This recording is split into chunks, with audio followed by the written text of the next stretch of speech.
A paz do Senhor Jesus, tudo bem? Como você está? Estamos aqui diretamente dos estúdios da Betel para apresentar para você os caçadores de pérolas.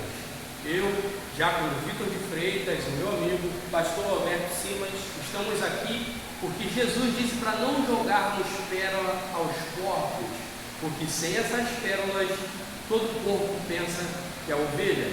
Estamos querendo extrair um melhor conteúdo para que você venha se alimentar dessas pérolas com mais profundidade na palavra, amém? O texto hoje que vamos trazer para você se encontra no Evangelho de Marcos, capítulo 4, versículo 35, aonde Jesus acalma a tempestade. Está escrito: naquele dia, sendo já tarde, disse-lhes: passemo-nos para a outra margem. E eles, deixando a multidão, levaram consigo, assim como estava no barco, e havia também com ele outros barquinhos. E levantando-se grande temporal de vento, subiam as ondas por cima do barco, de maneira que já se enchia de água, e ele estava na popa, dormindo sobre uma almofada. E despertando, lhe disseram: mestre, não te importa que perecemos? E ele, despertando, repreendeu o vento e disse ao mar: cala-te, aquieta-te. E o vento se aquietou. E houve grande bonança, e disse-lhes: por que sois tão tímidos? Ainda não tendes fé? E sentiram um grande temor e diziam uns aos outros: mas quem é esse que até o vento e o mar lhe obedece? Pastor Roberto, o que podemos extrair de pérolas para o público que está nos assistindo? Bom,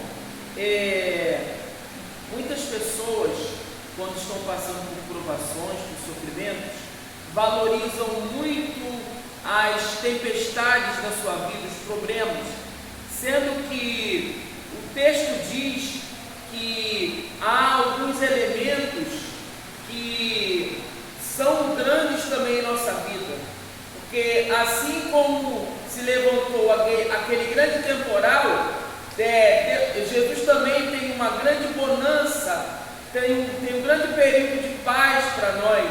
E assim como há um grande sofrimento, uma grande tempestade, a Bíblia fala que há uma grande bonança, e Tito 2,13 também relata que nós temos um grande Deus. Então não valorize somente a grandeza do sofrimento, valorize a grandeza da bonança e do seu grande Deus. E aquela também, né, pastor?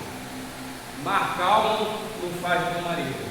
As situações da nossa vida que acontecem, como as tempestades do dia a dia, que são para fazer com que nós viemos ter experiências com Deus. Se você perceber na sequência da palavra, Jesus vem ensinando os seus discípulos por parábolas.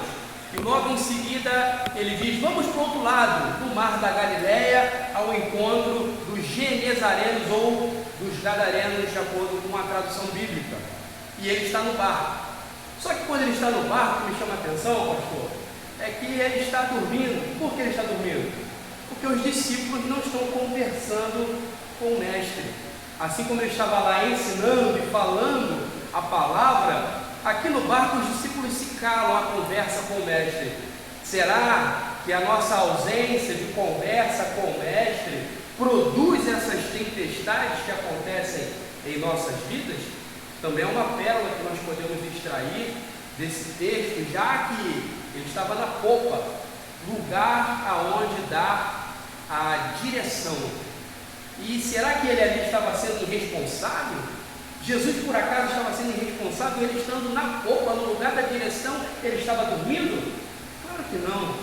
Jesus ali estava permitindo que os discípulos passassem pelaquela tempestade, pelaquela experiência, para que eles pudessem experimentar daquela tempestade e vencer o seu medo.